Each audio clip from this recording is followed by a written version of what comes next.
Friends, 7th science కాంతి lesson యొక్క back side bits అనమాట. అంటే 11th లెసన్. తెరపై పట్టలేని ప్రతిబింబాలని మిథ్యా ప్రతిబింబము అంటారు.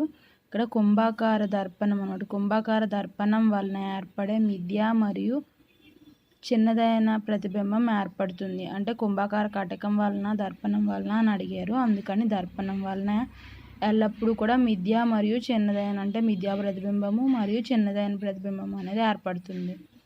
ఇక్కడ ఏ దర్పణం వలన ఎల్లప్పుడూ వస్తు పరిమాణానికి సమాన పరిమాణంలో ప్రతిబింబం ఏర్పడుతుంది అన్నారు. సమతల దర్పణం.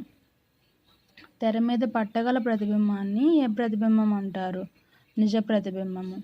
పుటాకార అంటే కటకం వలన లేకపోతే దర్పణం వలన ఏర్పడే ప్రతిబింబాన్ని తెరపై పట్టలేము అని అడిగారు.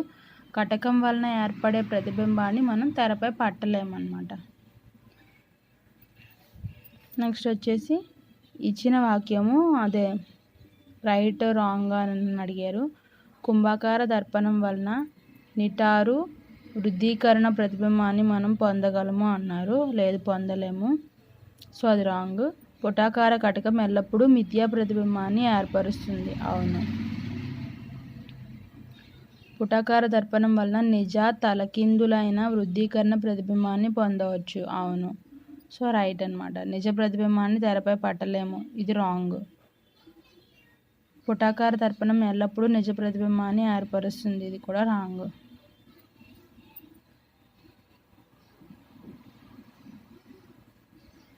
నెక్స్ట్ సమతల దర్పణం అని ఇచ్చారు. ఇక్కడ మ్యాచ్ ద ఫాలోయింగ్ ఇచ్చారనమాట. సమతల దర్పణం వచ్చేసి ప్రతిబింబము నిటారు వస్తు పరిమాణానికి సమానంగా ఉంటుంది. ప్రతిబింబం నిటారు వస్తు పరిమాణానికి సమానంగా ఉంటుంది. కుంభాకార దర్పణము ఎక్కువ వైశాల్యంలో ఉన్న వస్తువుల యొక్క ప్రతిబింబాలను ఏర్పరుస్తుంది. కుంభాకార దర్పణం ఏంటంటే ఎక్కువ వైశాల్యంలో ఉన్న వస్తువుల యొక్క ప్రతిబింబాలను ఏర్పరుస్తుంది. కుంభాకార కటకము భూతద్దంగా ఉపయోగిస్తారు. పుటాకార దర్పణము దంతాలను పెద్దవిగా చేసి చూడడానికి దంత వైద్యులు ఉపయోగిస్తారనమాట. పుటాకార కటకం వచ్చేసి ప్రతిబింబము నిటారు వస్తు పరిమాణం కన్నా చిన్నదిగా ఉంటుంది అన్నమాట. నెక్స్ట్ వచ్చేసి ఇక్కడ కూడా ఇచ్చారు సరి అయిన అంశాన్ని ఎన్నుకోమని చెప్పేసి. ఇక్కడ చూడండి పైన ఏ రకమైన దర్పణం నిజ ప్రతిబింబాన్ని ఏర్పరుస్తుంది? పుటాకార దర్పణం. ఏ రకమైన కటకము ఎల్లప్పుడూ మిథ్యా ప్రతిబింబాన్ని ఏర్పరుస్తుంది? పుటాకార కటకము. ఇక్కడ పుటాకార దర్పణం, ఇక్కడ పుటాకార కటకం. వస్తువు కన్నా పెద్దదైన మిథ్యా ప్రతిబింబాన్ని ఏర్పరిచేది ఏంటి అంటే పుటాకార దర్పణం. ఇక్కడ సమ్స్ ఇచ్చారు చూడండి. డేవిడ్ తన ప్రతిబింబాన్ని సమతల దర్పణంలో చూస్తూ దర్పణంకు ప్రతిబింబానికి మధ్య దూరము 4 మీటర్లుగా గమనించాడు. అతను దర్పణం వైపు 1 మీటర్ జరిగిన తర్వాత అతనికి ప్రతిబింబానికి మధ్య ఎంత దూరంను గమనించి ఉంటారు అనని. ఇక్కడ ఒక సమతల దర్పణం, ఇది సమతల దర్పణం అనుకోండి. ఎంత దూరము? ప్రతిబింబానికి 4 మీటర్ల దూరం ఇచ్చారు. అయితే దర్పణం వైపు ఆ 4 మీటర్ల దూరం కదా, ఈ 4 మీటర్ల దూరం నుంచి దర్పణం వైపు 1 మీటర్ జరిగారనమాట. అప్పుడు ఇంకా ఎన్ని? 3 మీటర్లు ఉంటుంది దర్పణానికి వ్యక్తికి మధ్య. అదే డేవిడ్కి మధ్య ఎన్ని మీటర్స్ ఉంటుంది? 3 మీటర్స్ ఉంటుంది. అంటే ఇప్పుడు ఇక్కడ ఇచ్చారు కదా, ఇది టెక్స్ట్ బుక్లో ఇచ్చారు ఆల్రెడీ. ఇదిగోండి. దర్పణానికి ఎదురుగా ఉన్న వస్తువు దూరము దర్పణం వెనుక గల ప్రతిబింబ దూరానికి సమానము. అంటే దర్పణం నుంచి డేవిడ్కి మధ్య ఎంత దూరం అయితే ఉందో సేమ్ దర్పణం నుండి డేవిడ్ యొక్క ప్రతిబింబానికి కూడా అంతే దూరం ఉంటుంది అనమాట. అంటే ఇక్కడ 3 మీటర్స్ కదా, ఇప్పుడు 3 మీటర్స్. 3 + 3 6 మీటర్స్. ఆన్సర్ వచ్చేసి 6 మీటర్స్ అనమాట. నెక్స్ట్ ఒక కారుకు వెనుక వైపు చూడడం కోసం సమతల దర్పణం అమర్చబడి ఉంది. ఒక కారుకు వెనుక వైపు చూడటం కోసం సమతల దర్పణం అమర్చబడి ఉంది. కారు డ్రైవర్ ఆ కారును 2 మీటర్లు/సెకండ్ వేగంతో వెనుకకు కదిలిస్తున్నాడు. కారుకి వెనుక భాగంలో పార్క్ చేయబడిన ట్రక్కును రియర్ వ్యూ మిర్రర్లో కారు డ్రైవర్ ఈ వేగంతో చూశాడు అని ఇచ్చారు. ఇక్కడ చూడండి టెక్స్ట్ బుక్లో. ఇదిగోండి రియర్ వ్యూ మిర్రర్. అయితే ఇక్కడ ఏమి ఇచ్చారు, వాహనాలకు డ్రైవర్ పక్కన ఉపయోగించే దర్పణాలను కుంభాకార దర్పణాలు అంటారు. కుంభాకార దర్పణాలు ఎక్కువ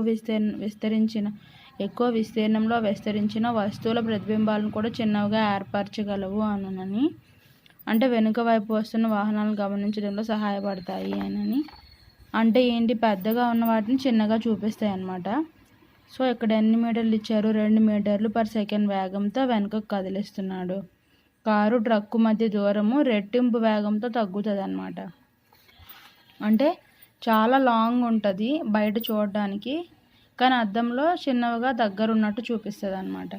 సో రెట్టింపు వేగంతో తగ్గుతుంది కాబట్టి 2 × 2 రెట్టింపు అంటే ఎంత, 2 × 2 = 4 మీటర్ పర్ సెకండ్. ఆన్సర్ వచ్చేసి 4 మీటర్ పర్ సెకండ్. ఇక్కడ కుంభాకార దర్పణం నుంచి వ్యక్తికి గల దూరము సమతల దర్పణం నుండి వ్యక్తికి గల దూరము, మళ్ళీ సమతల దర్పణం నుంచి వ్యక్తి యొక్క ప్రతిబింబానికి మధ్య దూరము సమానం కాబట్టి 3 + 3 అనమాట, 6 మీటర్స్. ఇక్కడ వచ్చేసి రెట్టింపు వేగంతో తగ్గుతుంది కాబట్టి కారు ట్రక్కు మధ్య దూరము 2 × 2 = 4 మీటర్ పర్ సెకండ్. నెక్స్ట్, మీకు తెలుసా అని ఇచ్చారు. అద్దాలను ఆయుధాలుగా ఆర్కిమెడిస్ అనే గ్రీకు శాస్త్రవేత్త ప్రాచీన కాలంలో అద్దాలను ఆయుధాలుగా వినియోగించేవాళ్ళు అనమాట. ఆర్కిమెడిస్ అనే గ్రీకు శాస్త్రవేత్త 2000 సంవత్సరాలకు పూర్వం చెప్పిన విషయమే అనమాట ఇది. గ్రీసులో తీర ప్రాంతమైన సిరిక్యూస్పై దాడి చేసినప్పుడు ఆర్కిమెడిస్ ఈ విధంగా దర్పణాలను అమర్చారనమాట. వాటిని ఎలా కదిలించినా సరే సూర్యకాంతి వాటి నుండి రోమన్ సైనికులపై పడే విధంగా అమర్చారు. వారి మీద పడిన సూర్యకాంతితో వారు అబ్బురపడి ఏం జరుగుతుందో అని తికమక పడేవాళ్ళు అనమాట, దూరంగా పరిగెత్తేవాళ్ళు. ఈ విధంగా అనమాట సైనికులపై విజయం సాధించడానికి ఉపయోగపడే మంచి అంశం అని ఇచ్చారనమాట. మీకు తెలుసా అని ఆర్కిమెడిస్ దర్పణాలు అంటారు వీటిని. సో ఇక్కడితో ఈ లెసన్ అయితే అయింది. ఈ వీడియో మీకు నచ్చినట్లయితే సబ్స్క్రైబ్ చేయండి.